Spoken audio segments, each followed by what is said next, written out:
Friends, good morning. स्वागत है आप सभी का हमारे YouTube channel PSC by Keshav sir में। आज हम लोग मानव नेत्र क्लास 10th फिजिक्स का तीसरा चैप्टर के पार्ट नंबर 2 के बारे में चर्चा करेंगे, जिसमें हमारा पहला टॉपिक क्या है, असमंजन क्षमता। क्या है? असमंजन क्षमता। तो चलिए देखिए, वीडियो को शुरू करते हैं और देखते हैं कि असमंजन क्षमता क्या होता है। तो कह रहा है कि नेत्र द्वारा किसी वस्तु को देखने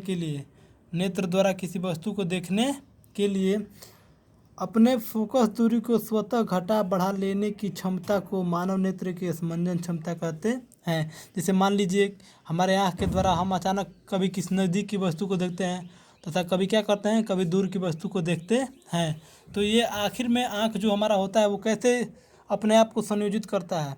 तो जिस क्षमता के द्वारा, ठीक ना, वो अपने आप अपनी फोकस दूरी को घटाता है और बढ़ाता है, तो मानव नेत्र की इसी हम क्षमता को क्या कहते हैं, असमंजन क्षमता कहते हैं। यानी कि नेत्र द्वारा स्वतः अपनी फोकस दूरी को घटा बढ़ा लेने की जो क्षमता होती है वो क्या कहलाती है, तो असमंजन क्षमता कहलाती है। अगला आपका टॉपिक है स्पष्ट दृष्टि की न्यूनतम दूरी। कह रहा कि वह न्यूनतम दूरी जहाँ पर स्थित वस्तु का प्रतिबिंब नेत्र बिना असमंजन क्षमता के साफ साफ देख सकता है, स्पष्ट दृष्टि की न्यूनतम दूरी कहलाती है, और इसे हम डी से सूचित करते हैं। कह रहा कि स्पष्ट दृष्टि की न्यूनतम दूरी यानी किसी वस्तु को स्पष्ट देखने के लिए हमारे आँख की जो क्या होती है, जो न्यूनतम दूरी होती है, यानी कि कम से कम कितनी दूर पर किसी वस्तु को हम रखें तो जो वहाँ पर रखी वस्तु का जो प्रतिबिंब होगा वो नेत्र क्या करेगा, बिना असमंजन क्षमता के क्या कर सकता है, साफ साफ देख सकता है। तो वो जो दूरी होती है वो क्या, सामान्य नेत्र के लिए यह दूरी 25 सेंटीमीटर होती है।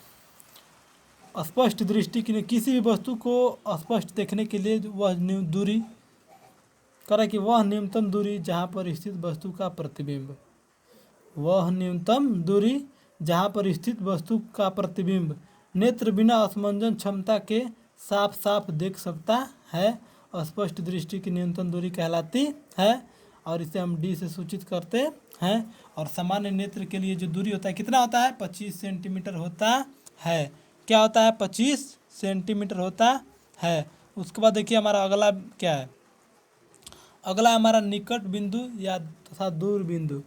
निकट बिंदु और दूर बिंदु के बारे में हम क्या करेंगे, चर्चा करेंगे। तो कह रहा है कि निकट का नेत्र का वह निकटस्थ बिंदु जिसका प्रतिबिंब नेत्र बिना असमंजन क्रिया के स्पष्ट देख सकता है, यानी कि वह निकटस्थ बिंदु यानी कि वह नज़दीक से नज़दीक बिंदु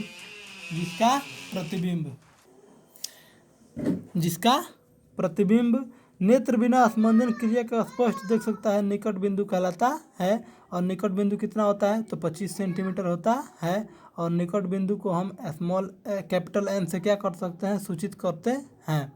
फिर कह रहा है कि वह दूर बिंदु के लिए देखिए क्या होगा, तो वह दूरस्थ बिंदु जहाँ पर स्थित किसी वस्तु का प्रतिबिंब को नेत्र बिना असमंजन क्रिया के देख सकता है, यानी कि वह दूर से भी, मतलब वह दूरस्थ बिंदु यानी कि वह अधिकतम दूरी जहाँ पर रखी किसी वस्तु का जो प्रतिबिंब हमारा नेत्र बिना असमंजन क्रिया के स्पष्ट देख सकता है, वो क्या कहलाता है, तो दूर बिंदु कहलाता है। देखिए यहाँ पे गलत हो गया, ठीक ना, वो क्या कहलाता है, तो दूर बिंदु कहलाता है, दूर बिंदु कहलाता है।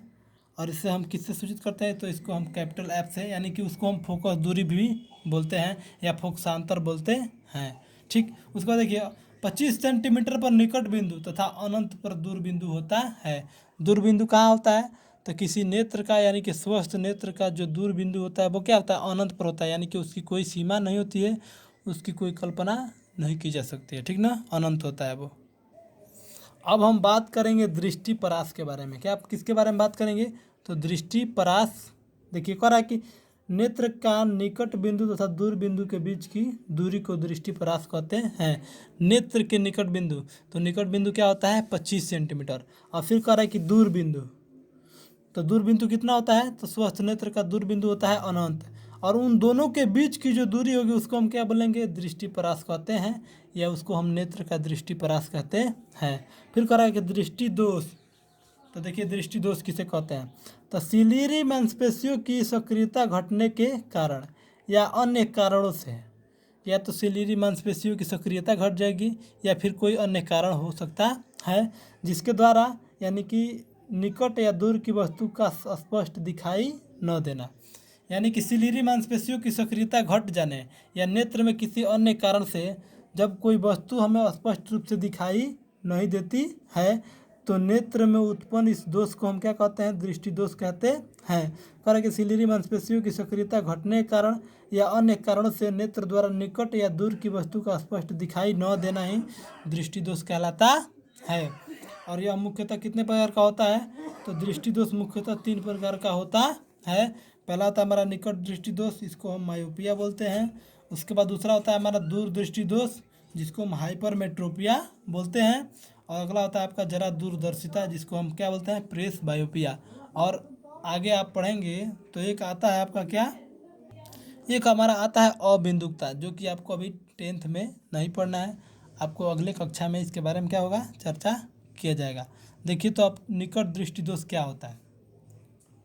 कह रहा है कि जब नेत्र द्वारा निकट की वस्तु साफ साफ दिखाई देती है परंतु दूर की वस्तु साफ साफ दिखाई नहीं देती है तो नेत्र में उत्पन्न इस दोष को निकट दृष्टि दोष कहते हैं। देखिए इसमें क्या होता है, निकट दृष्टि दोष बोलने को कह रहा है कि निकट दृष्टि दोष, लेकिन निकट दृष्टि दोष में निकट की वस्तु साफ साफ दिखाई देती है लेकिन दूर की वस्तु साफ साफ दिखाई नहीं देती है तो नेत्र में उत्पन्न इस प्रकार के दोष को हम क्या बोलेंगे, निकट दृष्टि दोष कहते हैं।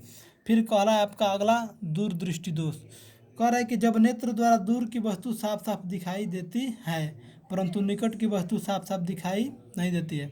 देखिए निकट दृष्टि दोष होगा तो उसमें निकट की वस्तु साफ साफ दिखाई देगी। जो दूर दृष्टि दोष होगा तो इसमें दूर की वस्तु साफ साफ दिखाई देती है परंतु निकट की वस्तु साफ साफ दिखाई नहीं देती है तो नेत्र में उत्पन्न इस दोष को हम क्या बोलेंगे, तो इसको हम दूर दृष्टि दोष कहते हैं। ठीक ना। आशा करता हूँ कि आप लोग को वीडियो समझ में आ रहा होगा और आज के वीडियो में बस इतना ही। अब आगे हम लोग पढ़ेंगे निकट दृष्टि दोष तथा दूर दृष्टि दोष के कारण क्या होते हैं और इसका उपचार क्या क्या होता है, इसको हम अगले वीडियो में चर्चा करेंगे। तब तक के लिए गुड बाय।